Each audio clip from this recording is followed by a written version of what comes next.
코로나19와 시작해 지금까지 이어온 2020년. 포스트 코로나 시대를 기약할 수 없게 되면서 이제는 코로나와 함께하는 위드 코로나 시대를 대비해야 하는 상황. 교회 사역도 변화가 요구되는데 위드 코로나 시대 어떻게 대비해야 할까?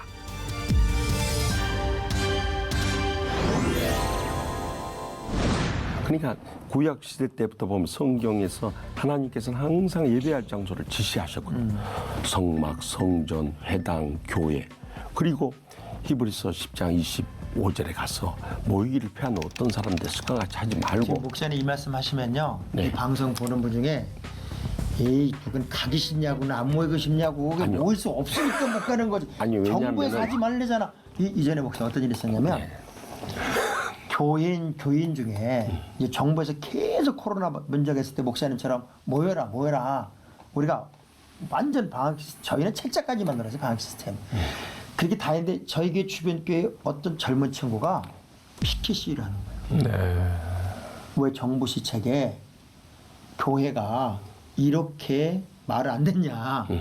목사님 무슨 믿음이 좋아서 우리 전교인의 생명을 담보로 이 싸움을 하냐.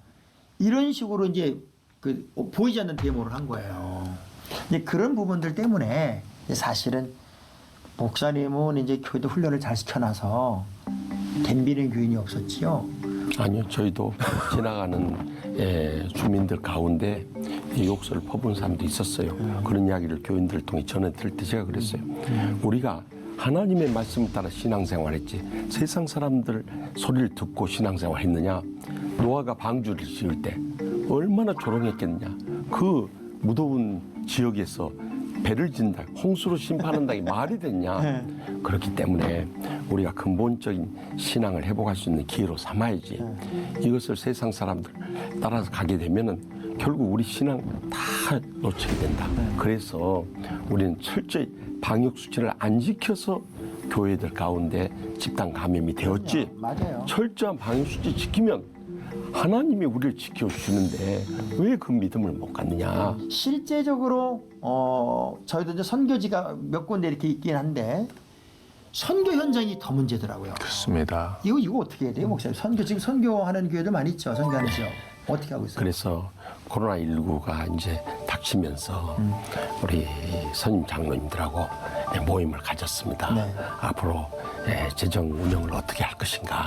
그래서 제가 가이드라인을 제시해달라고 그래서 사실 우리 교인들의 사업이 절반도 안 되는데 우리 교회의 목회자들이나 직원들이 그대로 사례받는 것은 오히려 부담이 됩니다. 그래서 이것은 오해 말고 들어주시면 감사하겠습니다만 담임 목사님 저는 30%를 제가 헌금하겠습니다. 그러니까 30% 삭감을 해주시고 우리 부목회자들과 직원들은 10%씩 삭감을 해주십시오. 그리고 모든 내부 지출되는 그 재정에 대해서는 20% 감축을 합시다. 그것이 지금 이 코로나19 시대를 우리가 재정적으로 잘 극복할 수 있을 것 같습니다. 단 외부적으로 나가는 구제나 봉사나 선교는 그대로 나가야 됩니다. 왜냐하면 선교지에서는 우리 한국교회가 후원해 준 것으로 운영이 되는데 이것을 끊어버린다는 것은 그들의 손발을 다 묶는 겁니다. 우리는 자체적으로 어떻게 해서든 융통이 되지만 그들에게 있어서는 보급품과 같은 것인데 보급품이 단절돼 버리면 안 되니까 그것은 계속 합시다. 그랬더니 다행히 이제 재정이 80% 이상 운영이 되니까 우리가 삭감한 부분들로 커버가 되고 외부 구제, 봉사, 선교는 그대로 지금 지출이 돼서 다행입니다. 감사하네. 근데 그 교회 성장 연구소에서 선교 쪽도 많이 연구하시잖아요. 네. 어제 그 단기 선교가 여름에 굉장히 많았단 말이에요. 이런 거 다 이제 멈췄고 선교 현장은 어떤 방식으로 변화가 좀 필요하지 않을까 하는 생각이 드는데. 맞습니다. 물론 우리 김희식 목사님께서 너무나 감동이 되고요. 그렇지만 모든 교회가 그렇지는 못합니다. 그렇죠. 특히 작은 교회들, 미자리 교회들은 월세 내기도 굉장히 벅찬 교회는 원통 원치 않던 선교의 예산이 삭감될 수밖에 없는 상황입니다. 그렇게 되면 171개 그게 또 3만 명 정도 되는 선교사님들이 가 있는데 상당히 그 위기거든요. 이것도 우리는 좀 근본적인 대책을 좀 세워야 되지 않겠는가 그렇게 생각합니다. 그래서 선교지에서 자립할 수 있는 또 자비량 모델, 뭐 교육 프로그램 같은 것들이 좀 나와야 될 것 같고요. 바울 같은 경우는 텐트 메이커였지 않습니까? 스스로 이제 이런 어려운 상황에서는 자비 선교를 할 수 있는 방법. 또 예를 들어서 비즈니스 선교, 비즈니스 as 미션을 고려해야 될 텐데 예를 들어서 본주계 최복희 대표님은 선교사님들이 선교지에서 사업할 수 있는 비즈니스 모델을 제시를 해주셨어요. 그 나라에서는 어떤 이 통에 파우더를 이렇게 넣어서 물만 부으면 죽이 될 수 있는 아주 사용하기 편할 수 있는 가게를 내고 또 사업을 할 수 있는 모델을 교육시키고 연결함으로써 그렇게 어렵고 지속적으로 도움받지 못하는 선교사님들이 노력하면 그래도 생계는 유지할 수 있고 계속 선교를 할 수 있는 그런 모델을 제시했는데 그것도 하나의 좋은 방법이라고 생각합니다. 제일 고민스러운 부분은 이 선교지를 가신 분들의 마인드가 내가 세상을 다 내려놓고 주의 일만 하겠다고 간 거예요. 주의 일만 하겠다고 갔는데 사업을 또 시작하려니 그 사업이 또 다른 미혹이 되고 유혹이 되는 거예요. 그래서 많은 분들이 그렇게 시도를 좀 했다가 이게 커지면 선교가 소홀해지고 또 선교를 열정으로 하다 보면 이게 소홀해지니까 이 균형을 못 잡는 거죠. 저는 이런 생각을 해봐요. 아직도 한국 교회는 선교에 대한 어떤 열망 그리고 분위기가 그렇게 꺾인 것 같진 않아요. 꺾인 것 같지는 않고 저희는 이제 필리핀의 교회를 이제 그 민도로 섬에 2개를 졌는데 현지 목회자들이 이제 담당을 하는데 너무 어렵다는 거예요. 그래서 거기에 100만 원씩 2번을 보내줬어요. 100만 원씩 2번이 그들에게는 엄청난 에너지 자원이 된 거예요. 그렇습니다. 그러니까 우리가 작은 거지만 너무 크게 생각을 해서 뭐 이것도 방법이고 저것도 방법이고 이렇게 해서 자꾸 방법을 찾다 보면 실제적인 부분이 좀 약화되니까 지금은 할 수 있는 교회들이 좀 더 배로 좀 해서 선교 현장을 좀 도우면 어떨까 하는 생각이 드는데 가장 바람직한 방법입니다.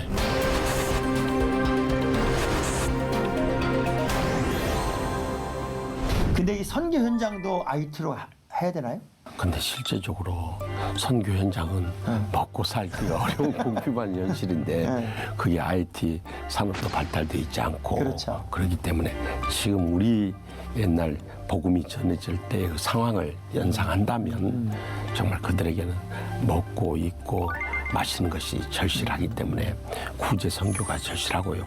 아까 소장님께서 말씀하셨듯이 과거에 우리 한국교회 선교 초창기에 그 네비우스 선교 정책에 의해서 자비랑 선교들을 많이 했지 않습니까?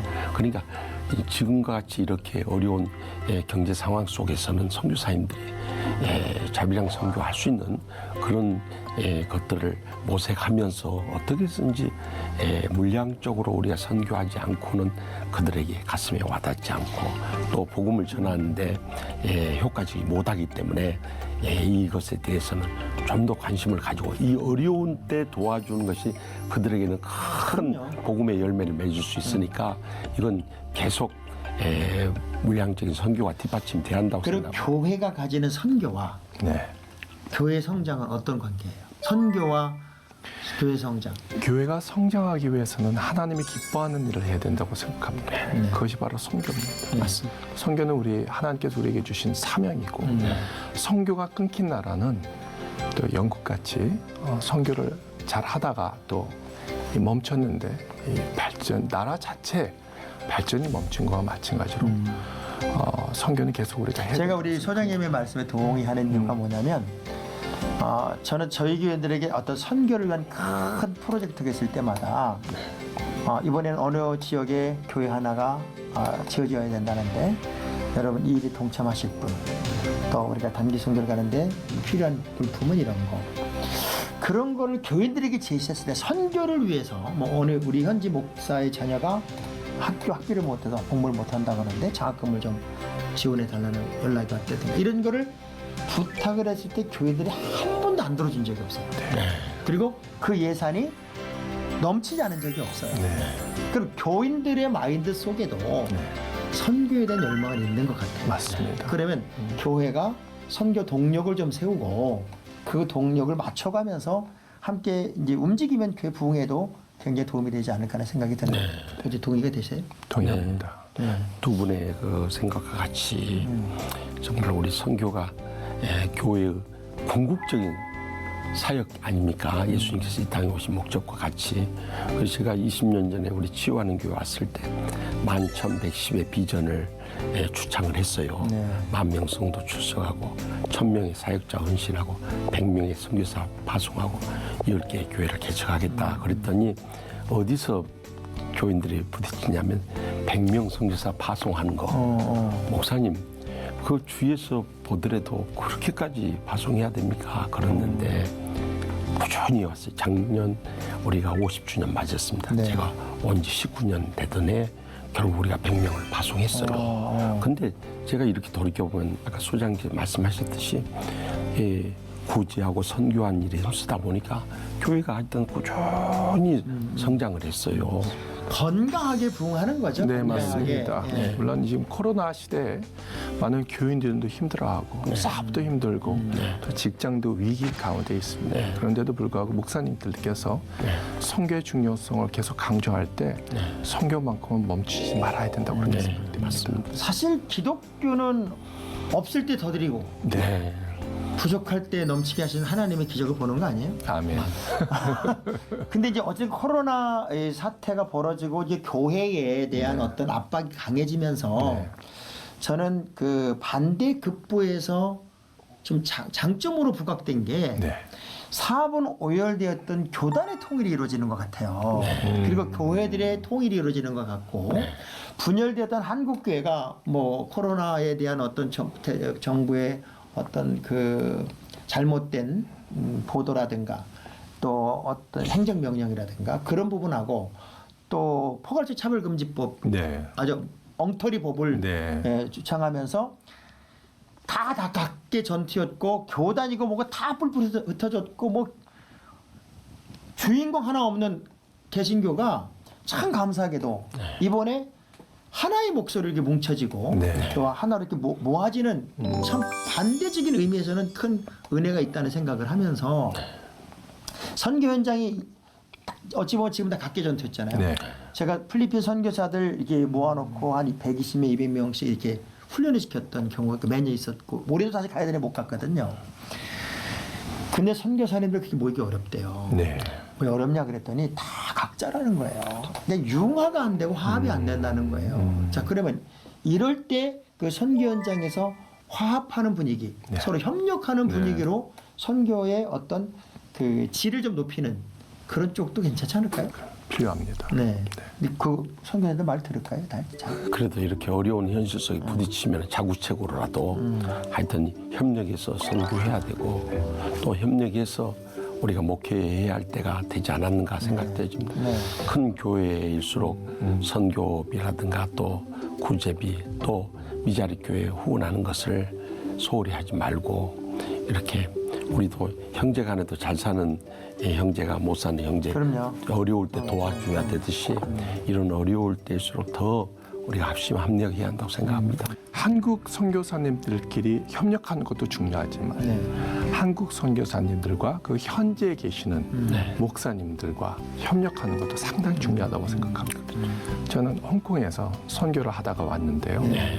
홍콩에 갔을 때 그 현지 홍콩 목사님들끼리 그 기도 모임이 있었습니다. 연합에서 갔더니 한국에서 왔다는 그 이유로 갑자기 저를 부르더니 대표 기도를 시키더라고요.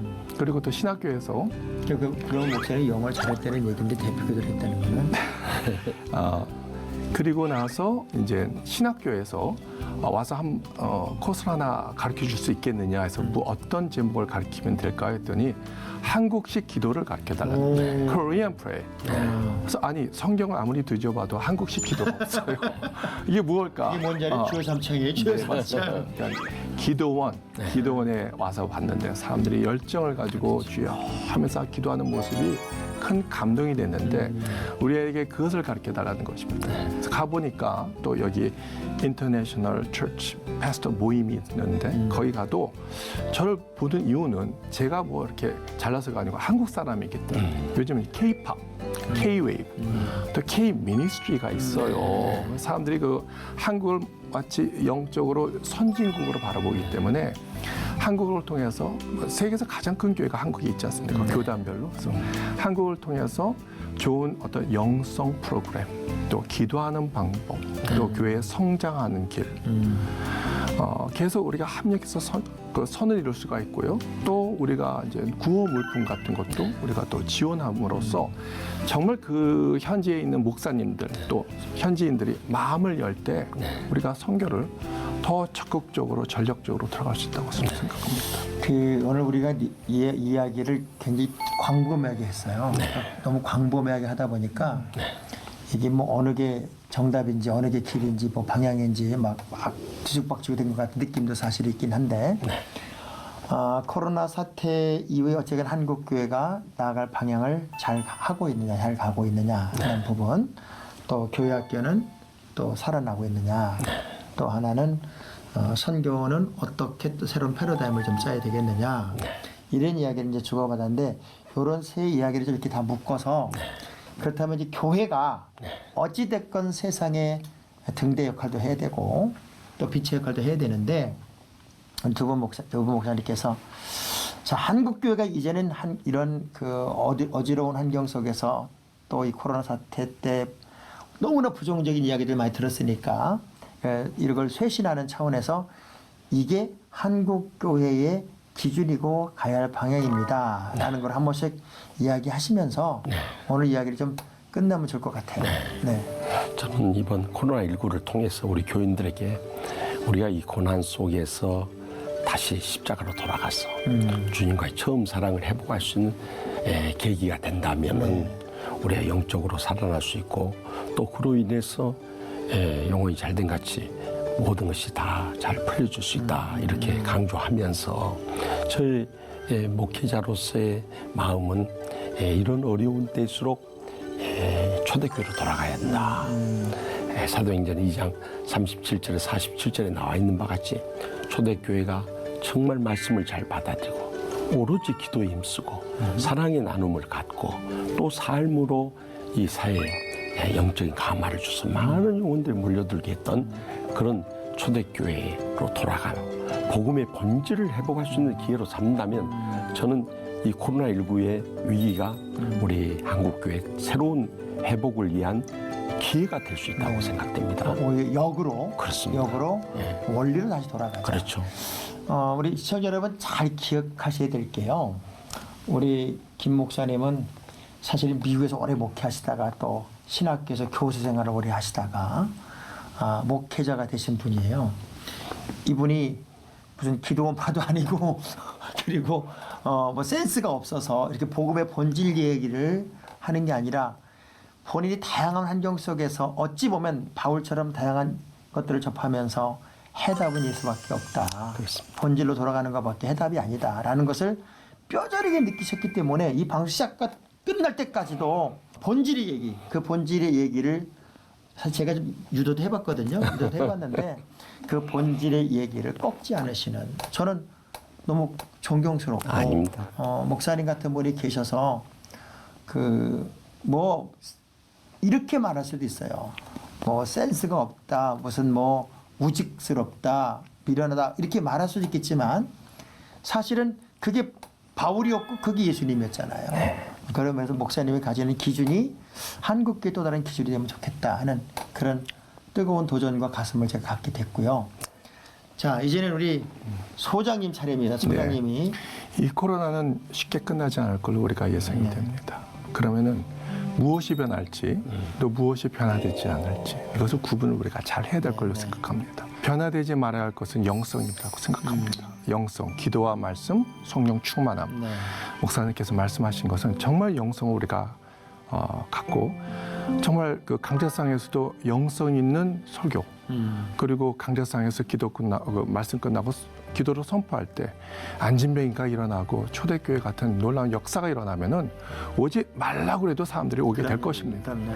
그러나 영성과 시스템은 별개라고 볼 수도 있어요. 마치 구분을 하자면 영성을 시스템 위에 담으라고 늘 그 조은기 목사님께서는 그렇게 말씀하셨습니다. 좋은 영성은 변화되지 말아야 할 것입니다. 그러나 시스템은 시대의 변화에 따라서 변화를 줄 수도 있다고 생각합니다. 이 시스템은 지금 현재 온라인, 그러니까 우리가 오프라인을 물론 대체할 수는 없지만 막혔을 때 다른 방법으로 통로를 우리가 뚫어줘야 될 텐데, 그래서 목회자들이 성도들에게 계속 복음의 말씀을 전달하고 믿음을 잃지 않도록 하는 것은 하나의 수단이지 영성을 타협하지 않는 것은 아닌 것 같습니다. 네. 목사님 말씀을 들으면서 제가 미국에 지금 현재 네. 미국에는 그 예배가 사실은 어려워요. 네. 그래서 셧다운 됐죠. 그 은혜 한인교회 같은 경우는 이제 신구 목사님 교회인데 온라인 봉회를 계속해요. 그리고 온라인 집회를 계속하면서 헌금도 안 줄고, 거기는 뭐 전 세계에서 선교를 제일 많이 하는 교회인데 선교사들에게 보내는 그 헌금도 줄이지 않았고, 그게 이제 온라인 집회에서 가능해요. 온라인 예배에서만 가능하고, 지금은 또 어쩔 수가 없는 환경이니까. 그래서 상황이 이렇게 될 때는 그 상황도 하나의 영성으로 유지해가는 것도 하나의 방법이겠다. 교회는 교회다워야 되고, 또 성도는 성도다워야 되고, 목사는 목사다울 때 제일 멋지지 않을까. 한국교회가 시시한 교회, 아무렇게나 주물를 수 있는 교회가 아니라 정말 믿음으로 하나가 되어서 도대체 건드릴 수 없는 그야말로 용사와 같은 교회가 됐으면 좋겠다는 생각이 들고요. 보이지 않는 바이러스와 치열하게 싸우고 있는 지금 우리들의 삶처럼 보이지 않는 죄에 대한 분투도 더욱 치열해져야 되겠다는 다짐도 해보게 되었습니다. 많은 것이 분명 달라졌습니다. 변화에 끌려가지 말고 변화를 이끌어내는 우리의 삶이 되어야 되지 않겠습니까? 하나님이 주신 지혜와 열정으로 새로운 시대에 도전하며 나아가기를 기대합니다. 더욱 뜨겁게 주님과 만나고 이웃을 그래서 더 섬깁시다. 주님이 기뻐하시는 교회, 주님이 사랑하시는 하나님의 자녀로 더욱더 멋지게 성장하기를 기대합니다. 우리 자신이 바로 그 주인공입니다. 치유하는 교회 김의식 목사님, 교회 성장 연구소 소장 김영성 목사님 두 분 함께해 주셔서 고맙습니다. 네, 감사합니다. 감사합니다. 네.